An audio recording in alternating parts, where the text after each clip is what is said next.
Welcome back to World Crisis Radio. We mark the passing of Yegor Gaidar, the Prime Minister of Russia in the 1990s under Yeltsin, under the IMF puppet regime of Yeltsin. And Yegor Gaidar, this Prime Minister, a monetarist, a follower of the Austrian school, an agent of the IMF himself and of London and the city and Wall Street.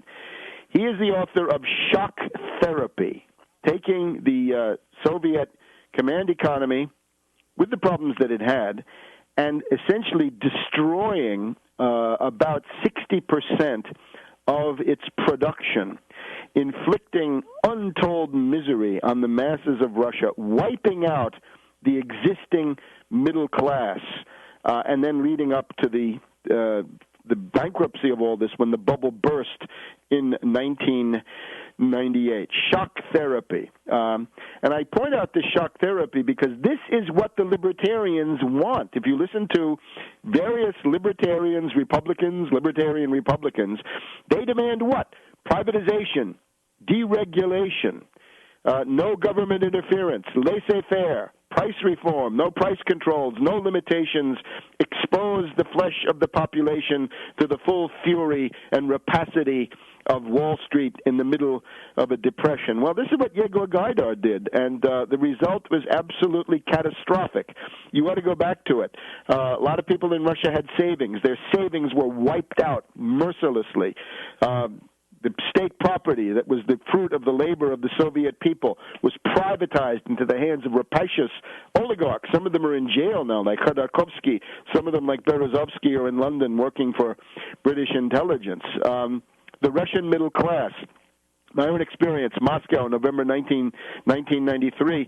You'd go to a subway entrance in Moscow, this wonderful metro system that the Soviet capital, the Russian capital, had, and you'd see middle-class people, teachers, doctors, lawyers, standing there in middle-class clothing, suits, fur coats even, with fur collars at least for the women, trying to sell some miserable possession, one bottle of milk, a calendar, some object of art that they'd had in their family for years to try to survive. In other words, it was the destruction of the middle class, the absolute immiseration and impoverishment of the Soviet and Russian middle class by this Yegor Gaidar, this agent of the IMF. And I urge our libertarian friends, think about what you propose, because when this was done, the kind of stuff that you people are talking about, deregulation, privatization, laissez-faire, no limitations, look what that did to Russia. The loss of about two-thirds of their production, the immiseration and destruction of the middle class. Now, in conclusion, though, let's say a couple of words about this Christmastide and what this means. Also, let's think about what does Christmas mean for economic development, because it does. I urge you, first of all, go to Tarpley.net. The new Tarpley.net, which should be up by the time this goes on, has that economic program, 30 million jobs for the United States and the U.S. as a world leader in a world recovery. What is the significance of Christmas in this regard? Well, it's simply this.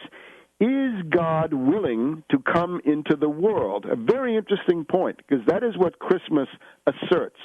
God is willing to come into the world for the sake of humanity. What are the philosophical implications of this? Well, it means, first of all, that the material world can't be that bad. The world we live in is at least potentially good. It can be improved to a significant degree, potentially good. And remember, Christ is human in every way that anybody is, to include everything, and it means everything. But he's also totus homo and totus deus at the same time, all God, all man at the same time. So these are not incompatible. There is no gulf. It's not that God is all the way up there and you're all the way down here like a little worm. So therefore, the human condition, the human body and the material universe cannot be radically evil, because otherwise how could God ever have anything to do with this? Now, this reflects on a long debate. The dualistic religions, the Manichaeans, the Zoroastrians, religions of the East, and the Nirvana religions, Buddhism and Hinduism in a different way, reflect on this problem there's the general undertone here, especially in the dualists, that the material world is bad and the world of the spirit is good. Now, this is a very dangerous idea. This idea is strongly present in Luther, and it has found its way into Protestantism to a significant degree. It's better, though, to see the material universe as not radically evil. It's not the property of the devil, but it's something that can be improved, it can be made better, the world can be fixed up, and the faith that we have of being these corporeal beings, at least to some extent, is not some kind of hell on earth. Notice the Gnostics. The Gnostic Gospels that the Rockefeller Foundation and Elaine Pagels and other people have been trying to dig up and popularize, and Time magazine has gone far, and Newsweek. The news magazines generally have some kind of Gnosticism every year around this time. We'll see what they have this year. What they try to tell you is that God coming into the world was a terrible mistake. That's the attempt to rehabilitate Judas, because if you see Judas as somebody positive, then this is a way of saying, well, it was a terrible mistake for God to come into the world in human form, and therefore Judas was somebody who helped him to correct this terrible mistake and right the wrong and get out of the world again. If the goal of God is to get out of the world at all costs, which seems to be what Buddhism suggests, then that doesn't reflect too well on the rest of us who have to be in here. So the result of all this, I think, is a position which says economic development is possible. The physical universe is subject to improvement. It's not radically evil. We can fix it up. We can make it better. Maybe we can't make it perfect, certainly not. We can't get rid of evil completely. Evil is the lack of development, but we can always push the borders of development out there. So this indicates that the task of economic development essentially is the great platform for humanity at this point. And I'd refer people also to the works of St. Augustine, right? This brown or black guy from North Africa, right, from Hippo in Algeria, who indeed is the founder of Western civilization.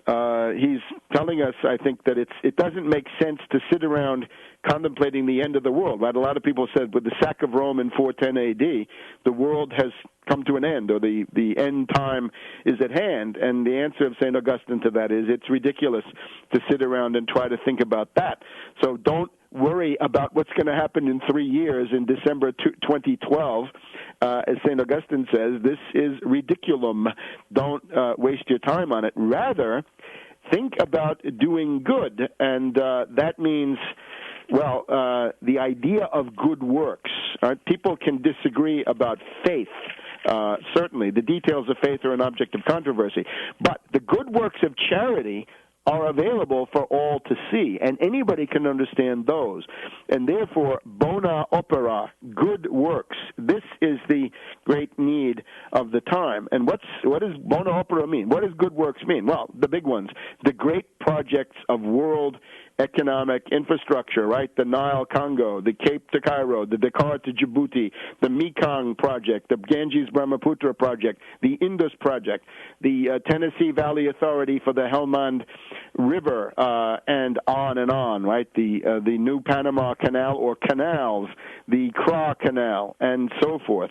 The great unfinished business of humanity and the area of obvious cooperation of all concerned is these efforts. Now, the degradation of the U.S. that we have pointed out is so great that the current U.S. ruling class feels threatened by these ideas. For example, we just had the opening of the Turkmenistan-China gas pipeline this past week. It's 7,000 kilometers. It's going to rev up. It's going to be going at full capacity in a couple of years. We just had a ceremony with the Turkmen president. This is Berdi Mohammed, along with Hu Jintao of China, Karimov of Uzbekistan, Nazarbayev of Kazakhstan, to get this pipeline going. Everybody benefits. They get a common interest from it. Let's go from Iraq to Iran, through Pakistan, into China, and into India, and solve the problem of the subcontinent through a Marshall Plan of shared economic development. So that's my Christmas message, and Merry Christmas to all.